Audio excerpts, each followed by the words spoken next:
So one part of the research looked at potential social and institutional barriers to the adoption of the tool and also to the adoption of carbon management practices more generally. And that research identified a very large number of different barriers or constraints.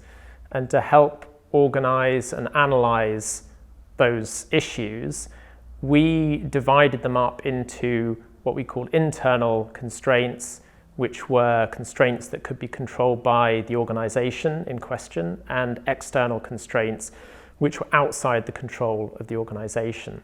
And then also a third category was constraints that could be managed or need to be jointly managed by the organization and also external parties.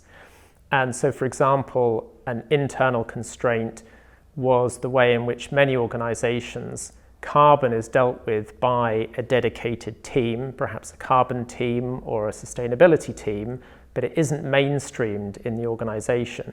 So one of the solutions that we identified to that particular problem was leadership within the organization. So leadership is needed in order to mainstream these carbon management activities. And again, an example of an external constraint was the need for the client to really take ownership and drive and demand carbon reductions when they commission and work through the development of an infrastructure asset.